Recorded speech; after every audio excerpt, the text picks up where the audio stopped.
بسم اللہ الرحمن الرحیم۔ السلام علیکم۔ آج کی بات، زندگی بہت مختصر سی ہے۔ کسی سے نفرت کر کے یا کسی کا برا سوچ کے شاید اپنی جھوٹی انا کی تسکین تو کر لیں گے، مگر یقین مانیے ہمارے اندر کا انسان کبھی بھی خوش نہیں رہ پائے گا۔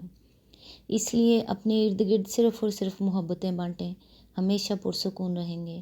آج انشاءاللہ سورۃ بقرہ کی آیت نمبر 246 سے سٹارٹ کریں گے۔ اعوذ باللہ من الشیطان الرجیم، بسم اللہ الرحمن الرحیم۔ پھر تم نے اس معاملے پر بھی غور کیا جو موسیٰ علیہ السلام کے بعد سرداران بنی اسرائیل کو پیش آیا تھا۔ انہوں نے اپنے نبی سے کہا، ہمارے لیے ایک بادشاہ مقرر کر دو تاکہ ہم اللہ کی راہ میں جنگ کریں۔ نبی نے پوچھا، کہیں ایسا تو نہ ہوگا کہ تم کو لڑائی کا حکم دیا جائے اور پھر تم نہ لڑو؟ وہ کہنے لگے، بھلا یہ کیسے ہو سکتا ہے کہ ہم راہ خدا میں نہ لڑیں، جبکہ ہمیں اپنے گھروں سے نکال دیا گیا اور ہمارے بال بچے ہم سے جدا کر دیے گئے ہیں۔ مگر جب ان کو جنگ کا حکم دیا گیا تو ایک قلیل تعداد کے سوا وہ سب پیٹھ موڑ گئے، اور اللہ ان میں سے ایک ایک ظالم کو جانتا ہے۔ اس کی تفسیر ہے، یہ تقریباً 1000 برس قبل مسیح کا واقعہ ہے۔ اس وقت بنی اسرائیل پر عمالقہ چیرہ دست ہو گئے تھے اور انہوں نے اسرائیلیوں سے فلسطین کے اکثر علاقے چھین لیے تھے۔ سموئیل نبی اس زمانے میں بنی اسرائیل کے درمیان حکومت کرتے تھے، مگر وہ بہت بوڑھے ہو چکے تھے۔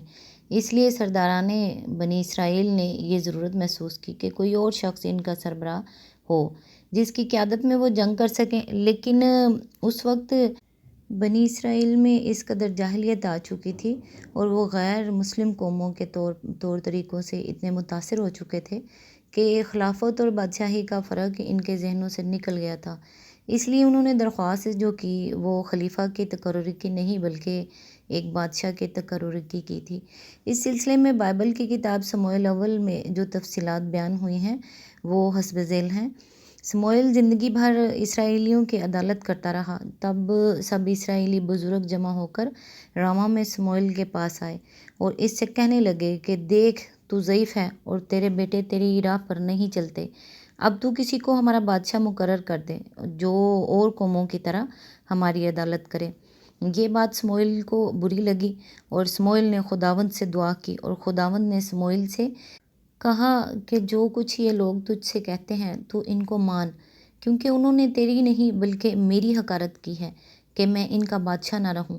اور سموئیل نے ان لوگوں کو جو اس سے بادشاہ کی طالب تھے خداوند کی سب باتیں کہہ سنائیں، اور اس نے کہا کہ جو بادشاہ تم پر سلطنت کرے گا اس کا طریقہ یہ ہوگا کہ وہ تمہارے بیٹوں کو لے کر اپنے رتھوں کے لیے اور اپنے رسالے میں نوکر رکھے گا، اور وہ اس کے رتھوں کے آگے دوڑیں گے، اور وہ ان کو 1000 کے سردار اور 50 کے جمعدار بنائے گا، اور بعض سے ہل جتوائے گا، فصل کٹوائے گا، اور اپنے لیے جنگ کے ہتھیار اور رتھوں کے ساز بنوائے گا، اور تمہاری بیٹیوں کو گندھن اور باورچن اور نان پز بنائے گا، اور تمہارے کھیتوں اور تاکستانوں اور زیتون کے باغوں کو جو اچھے سے اچھے ہوں گے لے کر اپنی خدمت گاروں کو عطا کرے گا، اور تمہارے کھیتوں اور تاکستانوں کا 10واں حصہ لے کر اپنے خواجاؤں اور خادموں کو دے گا، اور تمہارے نوکر چاکر اور لونڈیاں اور تمہارے شکیل جوان اور تمہارے گدھوں کو لے کر اپنے کام پر لگائے گا، اور وہ تمہاری بھیڑ بکریوں کا بھی 10واں حصہ لے گا۔ سو تم اس کے غلام بن جاؤ گے، اور تم اس دن اس بادشاہ کے سبب سے جسے تم نے اپنے لیے چنا ہوگا فریاد کرو گے، پر اس دن خداوند تم کو جواب نہ دے گا۔ تب بھی لوگوں نے سموئیل کی بات نہ سنی اور کہنے لگے، نہیں، ہم تو بادشاہ چاہتے ہیں جو ہمارے اوپر ہوتا کہ ہم بھی اور قوموں کی مانند ہوں، اور ہمارا بادشاہ ہماری عدالت کرے اور ہمارے آگے آگے چلے اور ہماری طرف سے لڑائی کرے۔ خداوند نے سموئیل کو فرمایا، تو ان کی بات مان لے اور ان کے لیے ایک بادشاہ مقرر کر۔ پھر سموئیل لوگوں سے کہنے لگا، جب تم نے دیکھا بنی عمون کا بادشاہ ناحس تم پر چڑھ آیا تو تم نے مجھ سے کہا کہ ہم پر کوئی بادشاہ سلطنت کرے، حالانکہ خداوند تمہارا خدا تمہارا بادشاہ تھا۔ سو اب اس بادشاہ کو دیکھو جسے تم نے چن لیا اور جس کے لیے تم نے درخواست کی تھی، دیکھو خداوند نے تم پر بادشاہ مقرر کر دیا ہے۔ اگر تم خداوند سے ڈرتے اور اس کی پرستش کرتے اور اس کی بات مانتے رہے اور خداوند کے حکم سے سرکشی نہ کرو، اور تم اور وہ بادشاہ بھی جو تم پر سلطنت کرتا ہے خداوند اپنے خدا کے پیرو بنے رہو۔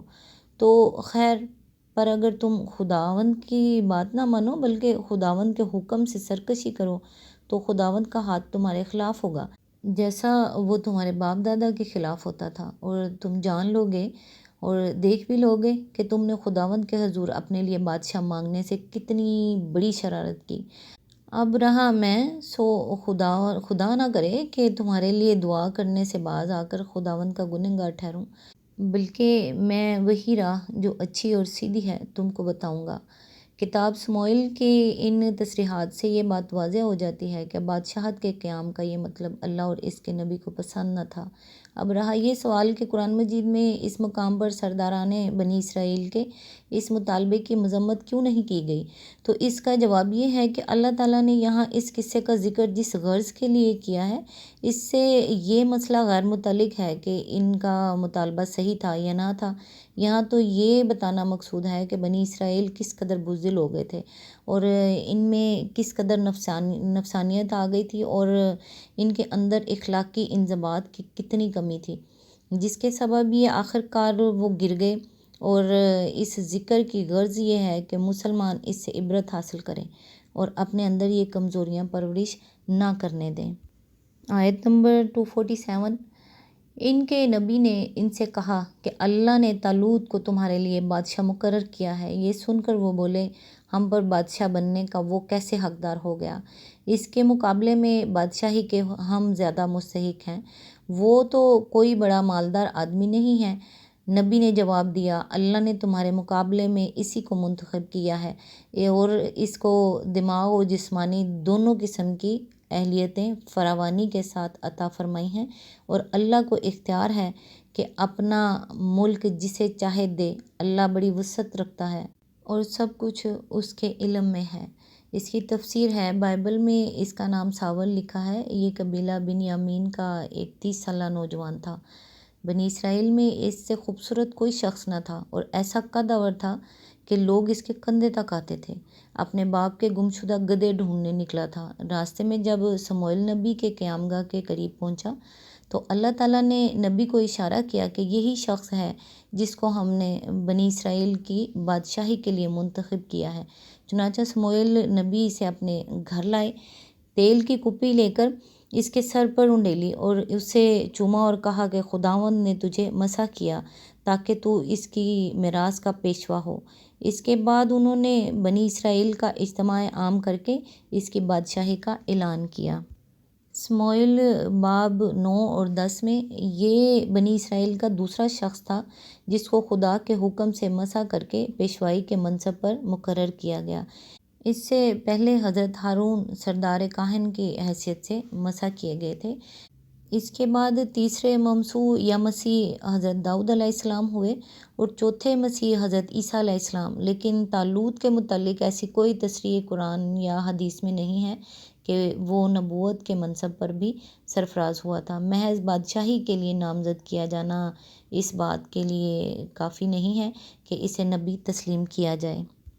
آیت نمبر 248، اس کے ساتھ ان کے نبی نے ان کو یہ بھی بتایا کہ خدا کی طرف سے اس کے بادشاہ مقرر ہونے کی علامت یہ ہے کہ اس کے عہد میں وہ صندوق تمہیں واپس مل جائے گا جس میں آل موسیٰ اور آل ہارون کے چھوڑے ہوئے تبرکات ہیں، اور جس کو اس وقت فرشتے سنبھالے ہوئے ہیں۔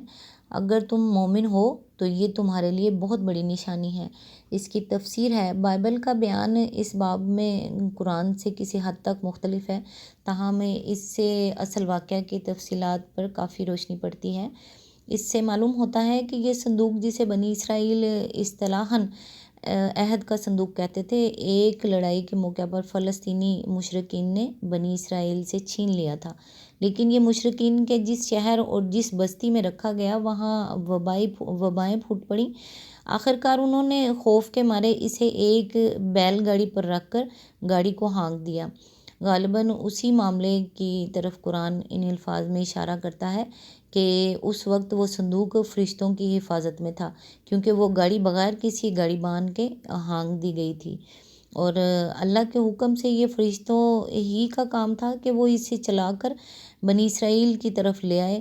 رہا یہ اشارہ کہ اس صندوق میں تمہارے لیے سکون قلب کا سامان ہے، تو بائبل کے بیان سے اس کی حقیقت یہ معلوم ہوتی ہے کہ بنی اسرائیل اس کو بڑا متبرک اور اپنے لیے فتح و نصرت کا نشان سمجھتے تھے۔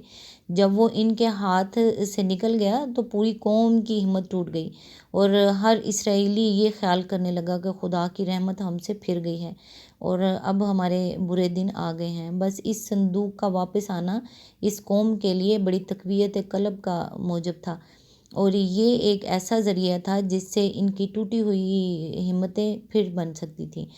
آل موسیٰ علیہ السلام اور آل ہارون علیہ السلام کے چھوڑے ہوئے تبرکات جو اس صندوق میں رکھے ہوئے تھے، ان سے مراد پتھر کی وہ تختیاں ہیں جو طور سینا پر اللہ تعالیٰ نے حضرت موسیٰ علیہ السلام کو دی تھی۔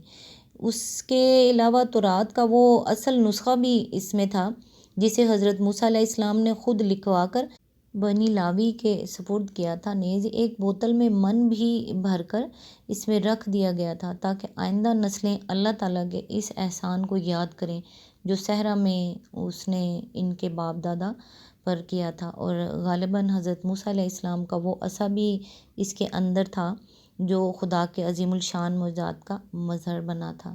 آج تک کے لیے اتنا ہی۔ نیکسٹ انشاءاللہ آیت نمبر 249 سے سٹارٹ کریں گے۔ تب تک کے لیے دعاؤں میں یاد رکھیے گا۔ اللہ حافظ۔